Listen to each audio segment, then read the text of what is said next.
If you spend basically any time on Instagram, you might not be seeing exactly what you think you are. Certainly not a reflection of reality when it comes to some of the way people are presenting themselves, thanks to the easy, cheap access to apps that can radically make a person look different. And joining us now is a reporter who's done an amazing write-up on the sort of obsession that has grown around one of these, Facetune. This is senior reporter for HuffPost, Jesselyn Cook joins us once again. Jesselyn, welcome as always. Thank you so much for having me. It's great to have you here. So this Facetune is apparently popular, both in terms of how many people are using it and also how often certain people are using it. Is that what you found? Yeah, Facetune has been downloaded more than 160 million times. 1 to 1.5 million images are exported from the app every day. And I think a lot of people don't realize how often they're looking at Facetune selfies in their Instagram and Facebook feeds. Do we have any, I mean, I don't know that it's possible to know, but like, if I go on mine, is there any way to know? Is it likely that 10 or 20 or 30% of them have been modified in some way? How widespread has it become?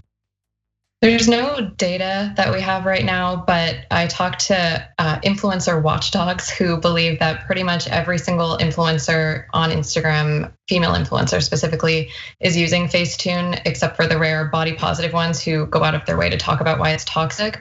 But I can say from my experience, I know a lot of my friends use Facetune. I had no trouble finding sources of young women to talk to who use Facetune.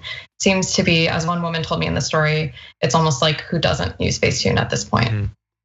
And so you go into some of the psychology behind it. There seems to be anxiety about presenting an actual picture of yourself. I assume that anxiety probably would be worse after a period of using Facetune, where all of a sudden you would go from these modified photos back to normal. So was that a common thread, this like fear, or was it about getting more likes? What are some of the reasons that were cited for people to use it? I think a lot of women who use Facetune start out maybe hearing about it from a friend or seeing someone talk about it, and they experiment with it, and then they kind of become addicted to how ideal or perfect they can make themselves look. And I've played around with the app myself, and it is very tempting. You can make your nose smaller, your lips bigger, your hips bigger, your waist skinnier, and so it's difficult to be able to create this perfect version of yourself and then stop doing that. And Instagram specifically can really reinforce that desire. All the women I talked to said that when they post a Facetune version of themselves, they get a lot more likes than the non-Facetune version of themselves. And as we know, getting likes is literally addictive. Mm-hmm. So as I sort of suspected, we are part of the problem. We're part of the reason that this is happening. You guys out there, you know what you're doing, but yeah. So look, I sort of get for influencers, people whose influences that they're very attractive or whatever. I get why they might do it, but for regular people, wouldn't it be weird to do that? And then you're hanging out with your friends, and clearly you don't look like that. Were there any concerns about real people in their life either noticing it or having thoughts about the fact that there's this wide gap between the way they're presented and their real, natural, perfectly fine face and body? Yeah, lots of women I spoke to said they have fear of being called a catfish or looking unrecognizable in their Instagram versus real life. And that has pushed some to consider going under the knife, getting plastic surgery so they can make their Facetune fantasy a reality. Yeah, and it's funny. I was reading, I think randomly on Twitter, someone it was a couple weeks ago, they'd posted something from a subreddit called "Am I the Creep?" or something like that, and it was about a girl whose boyfriend had been posting photos of them where she was edited, where he had made her look different in some different ways, and that seems like a massive red flag. And then I saw in your article that at least one of the women said it was considered etiquette that if you're gonna edit yourself in a photo, that you would edit the other people too. Was that a common thing, that you would make your friends or family members more attractive as well? Yeah, it was, and that was surprising and kind of disturbing to me too. But the women I talked to said that even it's so common that they will have group chats where they will send Facetune selfies to their friends to ensure it doesn't look too edited, because you don't want anyone to know it's edited. It's supposed to look naturally flawless.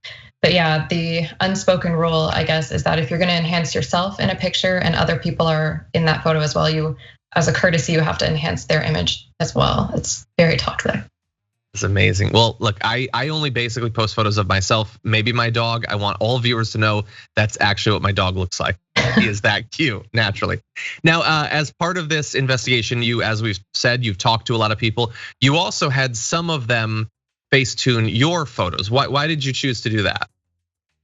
I wanted to see what perfect looked like to all of these women on the same face and body. I'd seen photos from each of them of how they tweaked themselves to look, but I thought it would be helpful to look at all the different versions of perfection on one person, and it was pretty staggering. I looked different in every single photo. Everything about me was changed, nothing went untouched. Some women made me curvier, some women made me skinnier, gave me a whole new face, and it was weird. It was really interesting, but they showed me a lot more grace than they showed themselves, from what I could tell. Is that the fact that they made such different changes? I don't know, is that almost like a silver lining that everybody's pursuing perfection, but at the very least we don't all think it's the same thing, that it can come in different forms, even if none of those forms are really available outside of plastic surgery or face tuning? I hope so. I mean, there were definitely some consistencies. I know, like the Instagram hourglass figure is something I saw a bunch of them trying to replicate on my photo, but it was definitely nice to see that I didn't look like a clone in every photo. Okay. That is certainly good. Well, everyone, there's a lot more to it available at HuffPost inside the Facetune Epidemic. You can get a lot more out of Jesselyn's interviews with these different influencers. As always, when you come on the show, I learn a little bit about what's going on out there and get a little bit concerned about some of the implications. But thank you very much for your work and joining us. Thanks so much, John.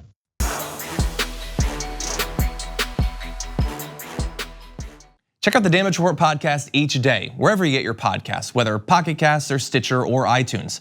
You can join me as I give you the news and stories you want, with a range of co-hosts and interview guests jumping in on the fun each day. Again, that's the Damage Report, wherever you get your podcasts. And if you get them at iTunes, don't forget to rate and review. Sometimes I'll read them live on the show.